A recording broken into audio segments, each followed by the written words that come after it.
نبی کریم صلی اللہ علیہ وسلم فرمائی چې ښځه زنانه چې د الله تعالی تابعداري وکړي، خپل عبادت وکړي او د خپل ځان حفاظت وکړي، نو دا چې د جنت په کومه دروازه داخلېدل غواړي نو داخله دي شي. څرنګه چې په سړو باندې د الله تعالی احکام لازم دي، سړو له جنت شته، سړو له دوزخ شته، دغه رنګې زنانه هم دي، په هغې باندې هم د رب العالمین احکام دي، بعضې لازم دي. مونځ سړی هم کوي، ښځه به هم کوي، روژه سړی هم نیسي، ښځه به هم نیسي، زکات سړی هم ورکوي، ښځه به هم ورکوي، حج سړی هم کوي، ښځه به هم کوي، د ګناه نه به سړی هم ځان ساتي، ښځه به هم ځان ساتي، د الله تابعداري به سړی هم کوي او ښځه به هم کوي، د شیطان نه به سړی هم ځان بچ کوي، ښځه به هم ترې ځان بچ کوي. ګوره دا هغه احکام دي چې سړی او ښځه دواړه پکې شریک دي. بعض احکام داسې دي چې هغه خاص د ښځو سره تعلق لري، او بعضې داسې دي چې هغه خاص د سړو سره تعلق لري، بعضې دواړو سره لري. خو څنګه چې سړی د رب العالمین اطاعت او تابعداري کوي، ښځه به هم کوي. یو څیز دا دی چې ښځه به د خپل وجود حفاظت ساتي. نو ګوره یاد وساتئ چې کومه ښځه د الله بندګي او تابعداري وکړي، نو داسې الفاظ د نبی علیہ السلام مبارک د خولې نه وتي دي، فرمایلی دي چې فلتدخل من ای ابواب الجنة شاءت، دا ښځه چې د جنت په کومه دروازه داخلېدل غواړي نو داخله دي شي. رونو زنانه په دې وطن کې زه به دا ویم چې دا یو مظلومه غوندې طبقه ده. سړی بهر ګرځي، چکرې لګی او د دنیا په عیش و عشرت کې مبتلا دی، ښځه کور کې دننه پابنده ناستی د شریعت مطابق، د بعضې ضروري کارونو نه بغیر د کور نه بهر تلل پې بندي، نه بځي، هم کور کې بی. د دې وجې نه رب العالمین دین هغې ته لږ اسان کړی دی، سړو ته لږ تیز دی او ښځو ته لږ نرم دی. د هغې وجه دا ده چې د ښځو هغه خصوصیات دي چې هغه د سړو نشته، بعضې د سړو هغه خصوصیات دي چې هغه د ښځو نشته. لیکن سره د دې نه چې موږ نظر اچو نو په عام عبادت کې ګورې زنانه د سړو په نسبت تکړی، د سړي خیرات او صدقې تړنه کېږي او ښځې په دې کې تکړی. سړی دومره نفلونه نشي کولی، ذکر او اذکار، دا نفلي روجې، دې کې دا زنانه تکړی. او دا د اوس نه نه، دا د مخکې دور نه را روانه خبره ده. نبی کریم صلی الله علیه وسلم په زمانه کې چې کم کردار د دین د سربلندۍ سړو ادا کړی دی، دقه رنګې زنانه هم ورسره نیغې ولاړې دي. زنانه هم په یو موقع کې د پیغمبر علیه السلام نه رستو شوې نه دي. د احد جهاد دی او هغې کې نبی کریم صلی الله علیه وسلم د احد د غر خوا ته ځان ورسو سره د ملګرو، او زنانې یو ځای کې را بندې کړې وې، تاسو به دلته کې یې. نبی علیہ السلام پہ یریده چې کدی مدینه منوره کې پرېږدمه نو د مدینې شریفې چې کم یهودیان دي دوی شیطانتونه کی، دی روانیونه کی. نو په دې وجه دی یو قلعه کې بند کړلې او یو صحابي دی حضرت حسان ابن ثابت رضی الله عنه چې شاعر هم نعت خوان چې څه ته وایي د نبی علیہ السلام په مخ کې به ناتخوانی کولا او د هغې صفت به یې کو دی په مقرر که به حیثیت او د مشرم و سپینګیری و وی ته به د زنانو سره د دې څوکیداري به کې او دا زنانې په یو قلا کې بندې کړې کله چې جنگ شروع شو یهود هم دقه سوچ وکړو چې مسلمانان خو لاړل جنگ له او زنانې د قلا کې بندې دي نو راشه چې ورشو په دې زنانو به موږ دننه یو حمله وکړو یو یهودي راغی هغه جاج اغشته معلومات یې کړل چې سړي ورسره شته او که نشته که سړي ورسره نه چې موږ پې حمله وکړو که سړي ورسره وي نو بیا ورتلل ګران دي نو چې دا سړی څنګه راغی دا یهودي نو حضرت صفیه رضی الله تعالی عنها چې دا د نبی علیہ السلام ترور ده هغې د حسان ابن ثابت ته ووایي چې ته داسې وکړه ورشه او په د یهودي غوزار وکړه او دا مړ نو که دا یو یهودي مړ که دا نور به مو یریږي هغه وی زه خو کمزور یم زما خو لاسونه رپي او واقعي سپینګیری و زما خو لاسونه رپي زه خو نشم کولی نو په خپله دا اوله ګوره زنانه ده هغه زړه کې بهادري او زړورتوب دی د خیمې نه یو لرګی راوویسته او ورمنډه یې کړې وه یهودي پې ووهه په هغه ځای راوغورځو مردار یې کړه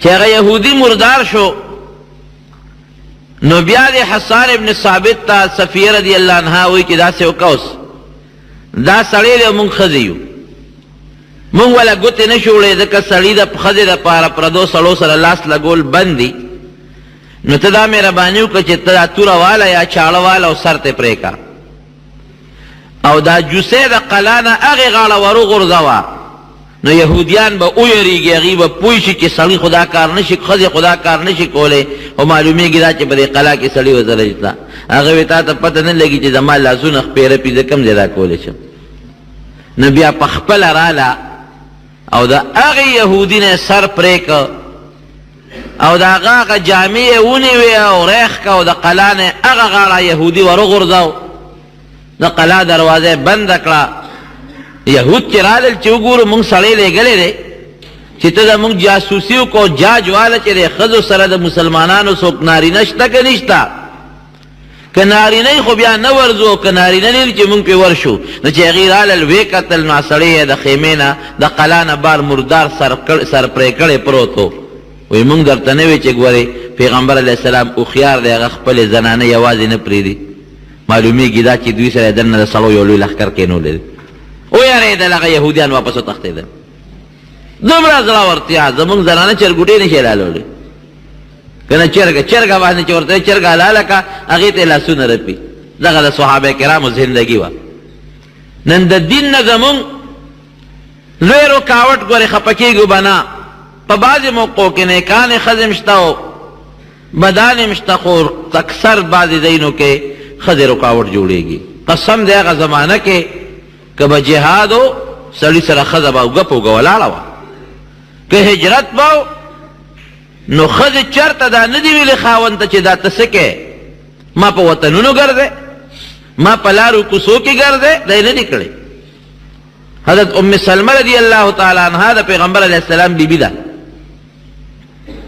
او دا مخکې یو صحابي دی حضرت ابو سلمه رضی الله عنه د هغه په نکاح کې وه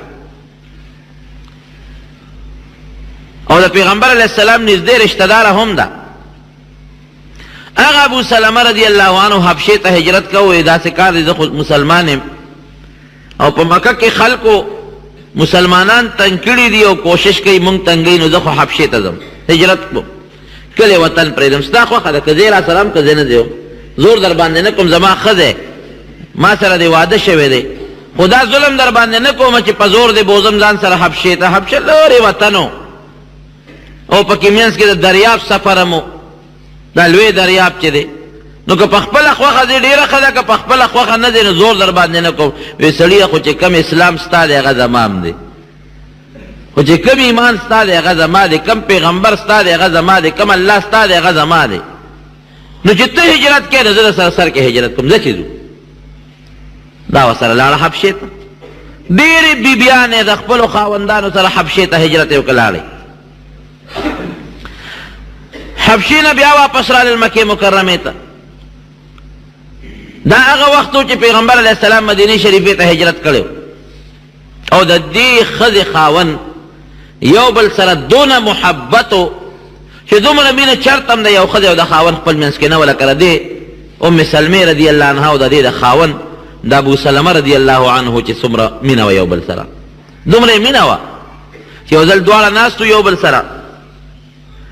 نو دا ام سلمه ورته وایي سړیه یو خبره درته کوم.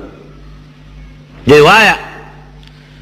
وی دا خبره درته کومه چې که زه مخکې مړه شومه یو وعده کو یو بل سره، که زه مخکې مړه شومه نو ته به زما نه پس بله ښځه نه کې ځواني بس زړی، که ته مخکې مړ شوې نو زه به ستا نه پس بل خاوند نه کوم. دا به یو واده یو بل سره کوو چې په جنت کې زه او ته دواړه بس یو په یو بل سره یو. ولکه یو ښځه د خاوند د مرګ نه پس بل چا سره وادو کی نو شریعت مسله دا ده چې دا ښځه د کم سړي په نکاح کې مړه شوه نو هغه سره به جنت کې ملګري. لومبي خاوند سره و خاوند یې مړ شو، دویم خاوند یې وکړه، د دویم خاوند په نکاح کې دا ښځه مړه شوه نو دې دویم سره به جنت کې، لومبي سره به نه. د دین مسله ده. نو که زه ستا نه پس بل خاوند وکړم نو جنت کې به بیا زه بل خاوند سره، نو زه به ستا نه پس خپله ځواني زړو ما خو زه به بل خاوند نه کوم او تم دا لوز ما سره وکړه که زه مړه شم چې ته بله ښځه او نه که جنت کې تا سره هم بله ښځه نه زه ورته یو. دا خاوند ورته وایي وی ښځې تا خو ما سره واده وکړه که نه؟ وی ښځه سره یو واده کوم. وی که ته د ما نه مخکې مړه شوې نو زه به بله ښځه نه کوم، نه ستا په جون بله ښځه کوم او نه ستا د مرګ نه پس بله کوم. دا مې سره واده ده. خو ګورې که زه مخکې مړ شوم نو ته ښځې ښځې له یوازې ژوند تېرول ډېر ګران دي. سړي ته اسان دی او ښځې ته ګران دی. څوک به ډوډۍ درکوي، څوک به د حفاظت کوي، څوک به د خیال ساتي. خیر دی تا ته اجازت دی که ته بل خاوند کې نه وکړې. زه به نه کوم په دې واده زه پوره یم، زه به خپله ګزاره وکړم، خو که زه مخکې مړ شم تا ته اجازت دی که بل خاوند کې. د دواړو یو بل سره دونه مینه او دونه محبت و چې دا تاریخي خبره ده. او یو بچی او یو زوی سلامه د هغه نوم و ماشوم. نو چې دوی د حبشې نه واپس رالل نو دا هغه وخت و چې د دواړو جهانو مبارک سردار مدینې شریفې ته هجرت کړو. نو دا خاوند یې ښځې ته وایي چې اوس به څه کوو؟ وی ستا څنګه خوښه ده؟ وی نبي علیه السلام او د هغه ملګرو خو مدینې منورې ته هجرت کړی دی، زما هم دا خوښه ده چې زه لاړ شم او هجرت وکړم. او ستا څنګه خوښه ده؟ وی سړیه چې ته دی زه به تا سره سر کېږم. بیا مکه خبره ده.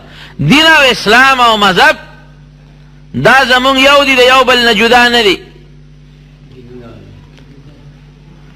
یو اسلام دی، یو دین دی، یو مذهب. چې ته ځې زه به در سره هجرت کوم، ستام په الله او په رسول ایمان دی او زمان په الله او په رسول ایمان دی. ځو پې ډېره ښه ده. نو دا ښځه ځان سره روانه کړه او هغه ماشوم بچی سلامه ورسره دی او دوی ښځه او خاوند دي. چې روان شو د دې ښځې رونه او د قوم خاوندان یې رالل. رونه دی او د قوم خاوندان دي او دا ابو سلمې د مټه کلکونې وو. وی دا ته څه کوې؟ وی د مدینې شریفې ته هجرت کو. او وی زمونږ دا خور هم بوځې وی وی دا په تا مونږ خرڅه کړې خو نه ده او نه ستا وینځه ده. کله په یو ملګر دی او کله په بل ملګر دی، کله حبشې ته بوځې او کله مدینې ته بوځې. دا تا باندې مونږ خرڅه کړې نه ده او نه ستا وینځه ده.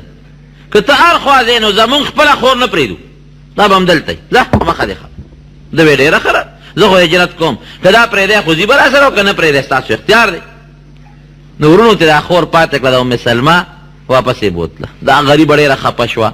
ورونو ته وی ګوره تاسو خو دله زه ورکړی، تاسو په ما څه کوئ؟ زه په ده سره خوشحاله یم، که دی په حبشه کې او که دی په مدینه شریفه کې.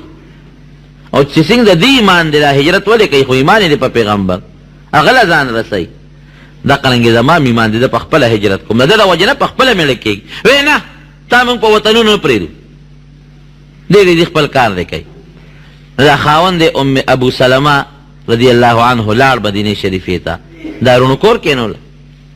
چې کېنوله د خاوند رونه او تربورانې رالل او د دې ام سلمې د قوم ته وایي چې تاسو زمونږ د قوم د سړي نه ښځه په کور کېنوله نو دا بچې زمونږ کېږي، مونږ له خپل بچې راکوي، یا خدا پرېږده چې خپل خاوند لځي او که نه پرېږدی نو بچې زمونږ کېږي، راکوي مونږ له خپل بچې. نو بچې ته هغوی بوته، د ابو سلمه خاوند د قوم خلکو ته ماشوم بوته. نو د دې غریبې نه خاوند هم جدا شو او بچې هم ته جدا شو. نو ټوله ورځ او ټوله شپه به یې ژړل، هم په خاوند پسې هم په زوی پسې. او تاریخ لیکي چې دا به د مکې شریفې غرونو ته لاړه نو هلته به یې ژړل، یا الله خاوند مې و هم رانه جدا شو، په سوونو میلو لرې رانه لاړ، او الله ماشوم بچې مې و د غېږې، هغه ماشوم بچې د کال یو نیم کال د غېږې بچې د مور نه جدا کړې خو مور ورپسې مري، نو الله هغه بچې م رانه لاړ. اوس به څه کوم؟ سار به ووته او ماښام به د غر نه راکوش وه، بیا به سار ووته او ماښام به راله، ټوله شپه او ټوله ورځ به یې ژړل. اخره کې د دې قوم د خلکو د ترې او زوی او د هغه پې رحم راغی او ټول قوم یې راغونډ کوي، دا تاسو په دې مظلومې دا ظلم ولې کوئ؟ وی دا مونږ په هغه خرڅه کړې خو نه ده، وي بس هر څه چې دي چې دا اوس خپل خاوند سره خوشحاله ده او په سفر ورسره خوشحاله ده او یو ځای بل ځای ستاسو پیسه خپل کار به کوي، هغې خپل خاوند دی بس ورسره به هجرت هم کوي او مدینې شریفې ته هم ځي، ځواني یې ده بربادوی ولا بچې ته جدا دی، ظلم مه کوئ، ځای چې پرېږدو چې خپل خاوند له کم خوازي نو ځي دی ورسره، قوم یې رضا کوي ډېره ښه ده، وی ځه اجازت دی درته، خو چې دوی دا پرېښوده نو دا هغه ابو سلمه د قوم خلکو هغه بچې راوسته او دې له یې ورکړی نه دا ماشوم دی خپل واله، بچې یې ورته غېږ کې ورکړه، یو اوښ باندې دا سوره شوه، یوازې ګورئ په اوښ باندې سوره شوه، بچې یې په غېږ کې نیولی دی او د مدینې شریفې په طرف اوښ روان شو، یک تنها هجرت کوي. ایمان دې ته وایي. نو تنعیم ورته وایي د مکې مکرمې سره خوا کې یو جومات پکې جوړ دی، مسجد عایشه، هغه ځای نه خلک د عمرې نیت تړي او حاجیان صاحبان ځي ولا الله دې مونږ بوتلی کړي چې دغه ځای ته دا ورسېدله نو هلته یو کس دی عثمان ابن طلحه رضی الله عنه، دغه وخت کې لا کافر و مسلمان نو، وروسته مسلمان شوی دی، اوله په مخه ورغی. یو مسلمې څه کوې؟ وی د مدینې شریفې ته هجرت کوم. وی ملګری سره شته؟ وی یو. وی کم دی؟ وی الله مې ملګری دی. واقعي د الله نه ښکلی ملګری ګورې بل نشته دی چې الله د سره هغه عبدالرحمن بابا وایي که نه وایي چې الله د سره مل نه وي رحمانه، که لښکر یې در سره وي یک تنها یې د رب العالمین چې دا عقیده د مونږ پیدا شو چې یو الله زما مل دی، زما دې قسم دی که د دنیا یو طاقت درته پورته وګوري، لوی الله سره ملګرتیا او لوی الله خپل ملګری ګڼل پکار. نو الله چرته څوک ذلیله نه پرېږدي، الله چرته څوک بغیر د حفاظت نه پرېږدي، خو په الله بروسه او اعتماد پکار. ملګری شته وی او څوک دی وی الله، نه بندګانو کې څوک ملګری وی څوک نشته، به سرې روان یم چې زه دې وی بوزم، نو ډېره ښه. نو هغه کس ګورې لا کافر دی، د پړي د اوښ هغه پړي ونیوه، دا پې ښځه او بچې ناستې وو، هغه د اوښ پړي نیولي دی او د مدینې منورې په طرف روان شو. دا وی قسم دی چې د عثمان ابن طلحه نه ښه شریف او دیانتدار سړی بل نو، ډېر ښه انسان چې کله به ستړی شو او یا به زه ستړی شم یا څه ضرورت به م پېښ شو، زه به د اوښ نه کوزېدم، نو ده به اوښ د یو اونې خوا کې ودرو او دی به لاړ، ما ته به یې شا کړه، د اونې نه پناه به ودرېدم، نو زه به ترې کوز شم د اوښې نه. نو چې بیا به زه رالم او په اوښه باندې به کېناستم، دله به مې اواز ورکړ، نو دې به راغې د اوښ پړې اونې به پا به یې سوله اوښه او بیا به روان شو. 400 څه د پاسه میله مزل دی مدینې شریفې ته، لږ مزل نه دی. په مدینې شریفې ته یې ورسولو، نو هلته یو علاقه د قبا ورته وایي، د مدینې منورې نه لږ غوندې بار، یو جومات دی مزېدار. وی چې راوی رسولم هلته تپوس وکړو چې ابو سلمه کوم ځای دی؟ وی دې قبا کې دیره دی. وی دې بوتلم او هلته کې زما هغه اوښه پرېښوده چې خاوند یې دلته دی، او دې رانه واپس مکې مکرمې ته را روان شو. دومره مینه او دونه محبت ګوره د الله دپاره چې خاوند هجرت کړي، دا هم هجرت کوي، د الله دپاره چې سړی وطن پرېږدي، دا هم وطن پرېږدي. نو دا خاوند دی وفات شو. نو چې خاوند دی وفات شو نو حدیث پاک کې راځي چې دی وی چې ما دا نیت وکړ چې نن به زه داسې جاړم په خپل خاوند پسې چې دنیا کې به خلک تماشې وکړي، داسې به جاړم. ځکه د مینې خاوند دی. نو ما تورې جامې واچولې، ځان مې جړا ته برابر کړ. د جاهلیت د زمانې د ښځو د جړا یو خپل پروګرام به وی دې کې نبي علیه السلام را ننوت. نو یو بله ښځه وه، هغې ما سره جاړل، هغې دا کوشش کو چې ما سره به وجاړي. په دې مړو کې دې ښځو له دا جړا ډېره ښه ورځي. په دې مړي ویو ګرمې کې ګرم جړا پکې شروع کړي، هېڅ هم پې نه پیړه خپئ، خواستې بس ساندرې مړاندې شروع کړي، په هغه کور والا باندې هغه مرګ ښه تباه کړي، ښې غرق کړي. دا ګوره ډېره لویه ګناه ده، ډېره لویه. اوس خو لا د جاهلیت زمانه نشته. د جاهلیت په زمانه کې چې به کم څه ښځې خاوند مړ شو نو سر به یې وخورئ، کچری سر به ګرځېده، سر به یې وخورئ. دا ولې؟ وایي دا سر خو د ډول شی دی چې خاوند مې مړ شو، زه په ډول څه کوم؟ سر به یې وخورئ. چا به ګریوانونه وشلول، چا به مخونه وال، چا به سر ډغاو. څوک به د خاوند قبر ته څو شپې پرله پسې به ناستو، په میاشتو میاشتو به د خاوند قبر ته دیرو. دا رسمونه د جاهلیت. اوس هم بعضې رسمونه شته. نبي علیه السلام ګورې لعنت ویلې په هغې ښځو، هغه ښځې چې دا د خولې چغې وباسي ساندرې وایي، او دا ګریوانونه شلئ په مړي پسې، او دا مخونه ټسئ، وایي په دې د الله تعالی لعنت یې لعنت. غم خو هغه دې چې لله راغې د سترګو نه ورسره خامخه اوښکې بهږي. نو د ښځو بعضې فسادونه او بعضې د جاهلیت رسمونه اوس هم شته. به هر کیف یو بله ښځه وه، هغه هم راله، هغې هم ځان تیار کړه چې مونږ په شریکه به جاړو. وی دې کې د دواړو جهانو مبارک سردار راننوت. نو زه خو دردمن وم، ما ته یې غږ ونه کوم، ما ته یې واورول او هغه بلې ښځې ته یې وویل، وی دا ته څه کې جاړې؟ هغه کور چې د هغې نه الله تعالی شیطان څو کره ته ایستی دی، دا خو د هجرت کورنۍ ده، نو ته شیطان بیا را دننه کې پام کوو نه جاړه.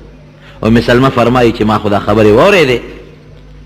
وی هغې ته خو وویروله ما ته، وی مونږ جړاو نه کړه، وی ډېره زیاته غمجنه وه.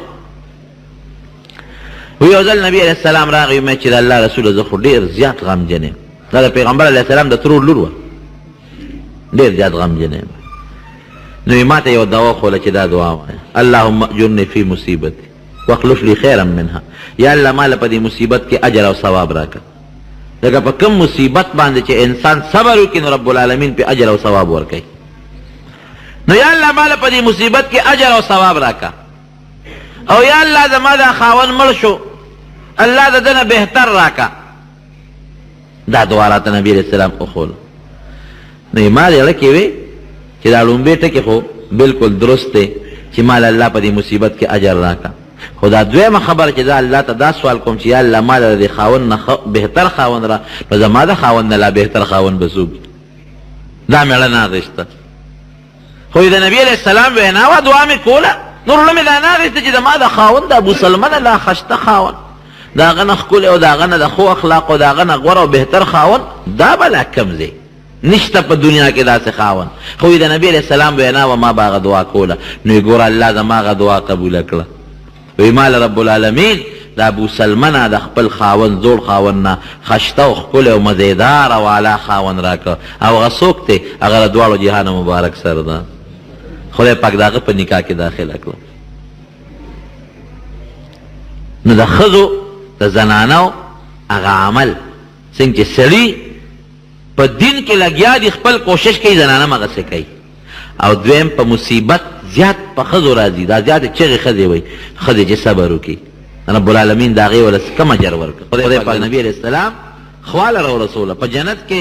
یا دا ارمان کو چې زه به د ابو سلمه سره په جنت کې ملګری، او یا رب العالمین د نبي کریم صلی الله علیه وسلم په ملګرتیا کې راوستله.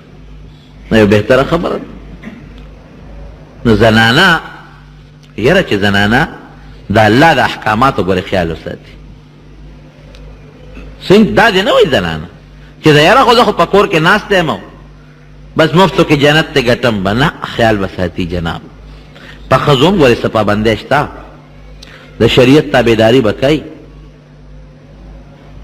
د الله د پاره به بیا د خپل مور او پلار لحاظ هم ګورې نه ساتي.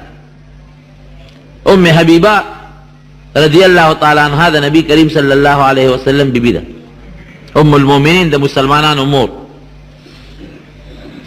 په مدینه شریفه کې ده. او د چا لور ده؟ د ابو سفیان لور ده. ګورې دغه وخت کې ابو سفیان رضی الله عنه مسلمان شوی نه، لا کافر. نو پلار یې د مکې د سردارانو نه لوی سردار دی، ټولې مکې سردار دی. او لور یې چې د ام حبیبه رضی الله عنها د نبی کریم صلی الله علیه وسلم بیبي ده. نو یو ځل یې دا پلار مدینې شریفې ته راغی یو جرګه کې نبی علیه السلام له، چې پیغمبر علیه السلام سره خبرې اترې وشوې. نو چا نه تپوس کوي زما د لور کور کوم دی؟ نو دغه مخامخ دروازې ده. وی راشه د خپل لور ملاقات خو به وکړې، ځکه 100 کاله وشو چې لور یې نه وه لیدې او نه لور دا پلار لیدې، کلونه وشو. د دې لور ملاقات به وکړې. نو چې دا ورله دې ورغې خپلې لور له، نو لور ورته ډېره زیاته خوشحاله شو، ځکه دا مور او پلار په دې اولاد هم خواږي، اولاد په مور او پلار هم خواږي. او د خوشحالۍ نه یو بل ته وجړل. بعضې وخت کې د خوشحالۍ نه سړي له جړا ورځي. دومره خوشحاله شو چې د پلار هم ورته وجړل او د لور هم ورته وجړل. ډېره انتهایي بابا ډېره زیاته خوشحاله شو. ډېره موده پس مې تا سره ملاقات وشو. نو کور کې یو پوزکی پروت و، او غریبه غریبي وکړ، خور پروت و نور ته. نو ابو سفیان رضی الله عنه ورغی په هغه پوزکي کېناستېده. دا ورته وویل که بابا لږ صبر وکړه. نو چې هغه ودرېده، د هغه دا خیال و چې په دې پوزکي راته څادر اچوي. نظر یې ته یې پوزکي غونډ کړ، یو بل ځای ورته وښوی دلته به بابا کښېن. وی دا ولې لورې تاسو ته ستاسو پیغمبر داسې ادب ښولی چې پلار سره به دا چل کوې؟ وی نه، مونږ ته خو زمونږ پیغمبر د پلار او د مور دونه احترام ښولی دی چې په یو مذهب کې دونه احترام نشته لکه مونږ ته چې خپل پیغمبر څونه ښولی دی. او واقعي اسلام کې د مور او پلار ګورې قدر دی، په نورو دینونو کې د مور او پلار قدر نشته. مونږ ته د مور او پلار ډېر لوی ادب او احترام او ډېر عقل ښولی دی په دې سلسله. نو دا عقل دی چې تا زما نه پوزکی غونډ که، په کار خو دا و چې دا پوزکی غونډ وې او زه راغلی وې تا ما ته خور کړی و. نو هغه خور پوزکی و تا ما نه غونډ کړ. ورته یې پلاره زما په زړه کې ستا ډېر لوی قدر زما پلار. او 100 کاله پس چې مې ولیدې نو زما دې زړه کې دغه زړه مې داسې رڼا وکړه چې ما ته خپل پلار ښکار ډېر ته خوشحاله شو. خو پلاره ته کافر یې، زمونږ په مذهب کې تا ته کافر ویلي کېږي، مسلمان نه. او دا پوزکی د الله د رسول د ناستې پوزکی دی. نو زما ضمیر ماله دا اجازت نه راکوي چې هغه پوزکی چې د دواړو جهانو مبارک سردار پې ناست وي په هغې ستا غوندې سړی کښېني. که ته مسلمان وې نو بیا مې پې پرېښی وې، ستا دین جدا دی. نو د نبی علیه السلام په پوزکی خو ته مې پلار یې، خو هغه خو د خدای پیغمبر دی که نه. بیا به د الله د رسول دپاره بچي او پلار. حضرت خنسا رضی الله عنها صحابیه ده، او په صحابیاتو کې دا شاعره وه. خاوند یې مړ شو، 4 زامن یې پرېښو، ماشومان پوټې نه، او خاوند یې شهید شوی دی. نو عربو کې دا شی نو هغې چې به خاوند مړ شو نو زر به یې بل خاوند وکړو. دا د هغوی یو رواج و. زمونږ په وطن کې خو چې بیا ښځه دویم خاوند کوي نو خلک لږ بد ګڼي، حالانکې دا څه بده خبره نه ده شریعت کې. نو هغې دویم خاوند ونه که او هغې 4 ماشومانو سره یې سر سپین کړ، 4 واړه زلمي شو. نو چې 4 واړه زلمي شو، د حضرت عمر رضی الله عنه بادشاهي او د قادسیې جنگ دی. د سکول په کتابونو کې د قادسیې د جنگ ذکر راځي، د قادسیې جنگ دی. نو سهار له جنگ دی، نو د شپې دی دا 4 واړه زامن ځان ته کېنول، بچې وې دی خوا راشه وی کېنه. وی یو وصیت ته کوم زما خبره به منئ. وی بچې زما یو وصیت دی، وعده را سره وکړې هغه پوره کوئ. وی مورې دا ته به مونږ ته څه خبرې کلکې، ته حکم کوه چې ته څه وی مونږ ستا خبره منو. وی وعده ده. وی یو وی ښه سهار له د مسلمانانو د کافرانو جنگ دی، د عمر فاروق رضی الله عنه په مشرۍ کې، او دا ډېر سخت جنگ دی. نو دې کې به تاسو 4 واړه بچي شرکت کوئ، ورځئ به. وی بلکل مورې، مونږ خو لاوې تا نه به اجازت وغواړو، ته به اجازت راکې یا به نه راکې. په دې خوشحاله شو مورې چې ته راته په خپله وې. وی بچې داسې نه کنه، تاسو به خپله بادري ښایئ چې د جنگ اور ګرم شي وردانګې به او که معمولی غوندې سستی مو کړه په دې بادرۍ کې د خپله بادري ښکاره نه کړه نو د قیامت په ورځ به د الله په دربار کې تاسو الله ته راکاږم ګورئ دې ته مور وایي نن خو چې بچي ګیره پرېږدي مور ورته وایي بچې دا ګیره سره ښه نه ښکاري دا وخورایم دا سره ښه نه ښکاري دا وخورایم که بچې جومات ته ځي مور ورته څه وایي ای بچې یخني ده خیر دې کور یې وکړه که بچې د غرمې دي جومات ته ای بچې ګرمي ده زه کور به ده زه وروسته به وکړې که نن مور نن ښځه نن لور خپل مور او پلار او خپل بچې د دین نه منې کوي جهاد لا سوال نه پیدا کېږي چې مور یا پلار دی بچي ته لا داسې ووایي چې زی منې کوي نه به ځې مړ به شې منزل نه پرېږدي نو لا پاتې لا نورې خبرې په خپله ترغیب ورکوي وایي که لږه سستي مو کړه د قیامت پر د خدای په دربار کې به خپل حق نه تپوس کوم بس دا کار به بل راته مور وي تماشه به وکړي لاړل جنګ له میدان جنګ ته چې لاړل یوم شهید شو بلم شهید شو بلم شهید شو بلم شهید شو څلور واړه ظلمي زامن یې شهیدان شو دې ته چا ال وي دا را روانه وګوره ډېره ګرانه خبره ده د دې امتحان نه دی الله مسلمان ساتي ګرانه خبره دې ته چا ال وي نه دی وی الحمدلله نو چې راله میدان جنګ ته وی ما ته خپل بچي وښایه نو صحابو نه پرېښوده ځکه د ښځو خو دا جامې شلولو دا چغې عدتي هغوی خو دې نو خبر چې را رالېږلي دی خپلې مور دي وی نه نه وی ګوره زه پوهېږم تاسو ما په دې وجه منې کوئ چې زه به چغې وروړې به وم نه نه نه زه پوهېږم نه ما رالېږلي خو ما ته خپله بچي وښایه صحابه کرام ورته خپل بچي وښو نو دا راله نو ورته مخامخ ودرېده څلور واړه دغسې په وینو کې لت پت پراته دي شهیدان وی نن به خلک وایي چې خنسا به ډېر ویر وکړي او ډېرې چغې به وي او ډېره ژړا به وکړي او دا به ډېره زیاته خپئ ای بچو نن زه ډېره زیاته خوشحاله یم په نن د خوشحالۍ ورځ ده تاسو د خپل پلار او د نبي کریم صلی الله علیه وسلم په نقش قدم لاړئ او قسم په خدای چې اوس زه په دې خوشحاله یم چې د قیامت کله لویه ورځ راشي او زه ستاسو او ستاسو د پلار په خوا کې د نبي کریم صلی الله علیه وسلم په خوا کې د الله تعالی په دربار کې ولاړ یم نو زه به الله ته ده ویم چې یا الله زما دغه وړه غوندې قرباني وه رب العالمین نو زما دغه بچیو او ستا په لار کې مې قرباني کړل دا معمولي غوندې قرباني وه رب العالمین خوښه دې ده که دا وړه قرباني راله قبله یم او که نه قبله یم زه نن خوشحاله یم چې تاسو د رب العالمین په دربار کې دغه عظیمه قرباني ورکړه نو نن خو مور او پلار دارنګې زنانه خو سړي منې کوي او هغه دور هغه زمانه داسې وه د نبي کریم صلی الله علیه وسلم زمانه وه د پیغمبر علیه السلام غوندې شخصیت په دنیا کې موجود و د هغه هغه رڼا په صحابو لګېده د هغه هغه رڼا وه نو زنانو چې کومې قربانۍ ورکړي دي که نه دا په دنیا کې یو مثال دی مثال قسم دی تاسو حیران به شئ که د صحابیاتو را تاریخ وګورئ حضرت عایشه صدیقه رضی الله عنها ام المؤمنین د نبی علیه السلام بیبي ده او عبدالله ابن زبیر د مکې مکرمې بادشاه دی د هغې والی دی او خوريی دی د خپل خوريی وله څه مال راولېږو نو چې را به یې لېږه نو خیرات به یې کړو نو هغه وله بیا راولېږه نو بیا به یې خیرات کړو نو هغه ته چا وی چې ته وله پیسې لېږې او چې کله یې ولېږې نو په هغه ساعت یې خیرات کې شپې ته هم نه پرېږدي وی ښه زما ترور داسې مال خیرات کوي دومره پیسې بربادوي وی قسم دې کړه دې نه پس مې 1 روپۍ هم ترور راولېږله نو عایشه صدیقې رضی الله عنها ته دا خبر راورسېد وی خوري خو دې قسم وخوړم چې 1 روپۍ به هم دله نه رالېږي وی ښه ما د خیرات نه منې کوي د صدقې نه مې منې کوي وی زما دې قسم په خدای وکړه سره مې په ژوند کې هم خبرې وکړې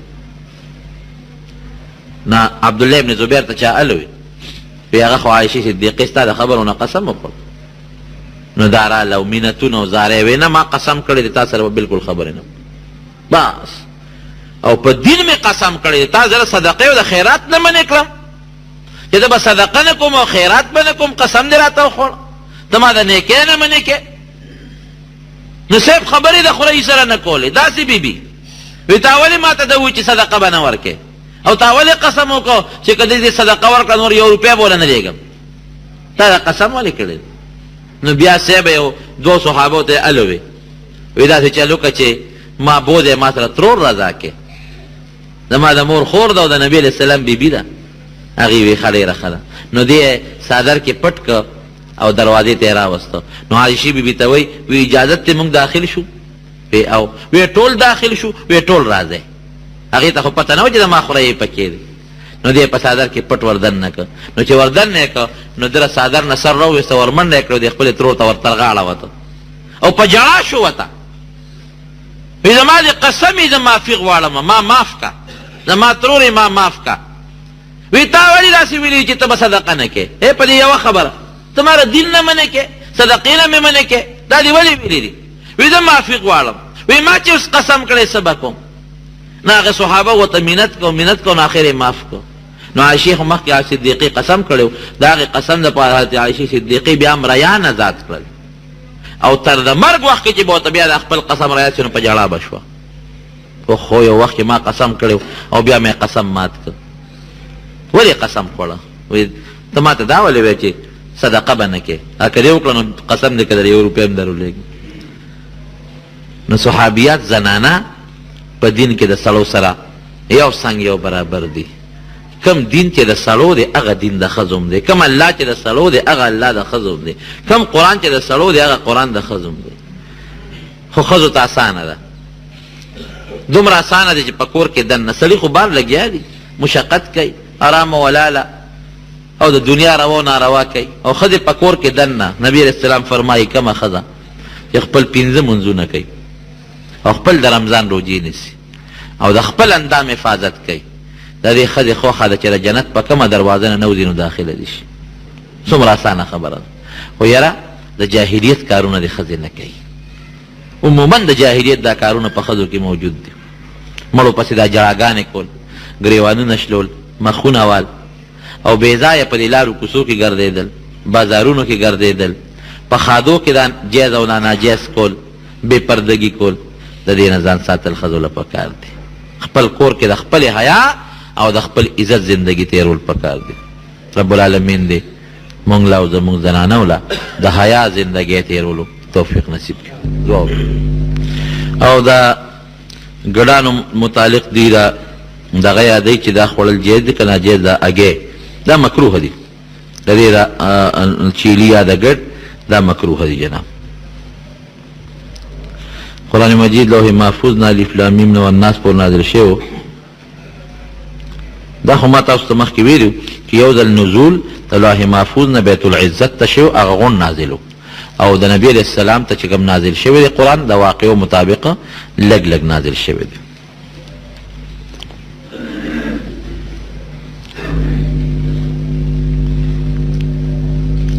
ښځه او سړی به یو شان غسل کوي که څه فرق پکې دی؟ هېڅ فرق پکې نشته. د ښځو د سړو یو شان غسل دی. په سر باندې 3 ځله اوبه اچول بیا په ښي طرف 3 ځله اوبه اچول او بیا په ګس طرف 3 ځله اوبه اچول. هېڅ فرق پکې نشته دی. د ده شرعي حاجت دی او دعا غواړي رب العالمین دې دا حاجت پوره کړي. وی ما غاښ ایستلی دی وینه نه ودرېږي او اودس چې کوم نو ګوره که وینه نه ودرېږي نو د مانځه وخت کې بس ته خپل اودس وکړه او خپل لمونځ پې وکړه خیر دی. که د مانځه وخت کې بیا وینه ځي هم خیر دی خو د مانځه نه مخکې نوې تازه چاره دام وله وکړه.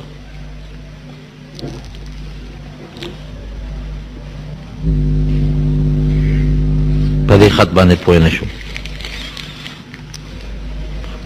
د خوب نه راپاسي او نه لوی بول کړي وي او نه وړوکې بول استنجا نه د استنجا ضرورت نشته. استنجا ضرورت هلی چې سړی واړه بول وکړي یا لوی بول وکړي. واړه او لوی بول یې نه کړی او د خوب راپاسې صرف چاره دام دې وکړي دا کار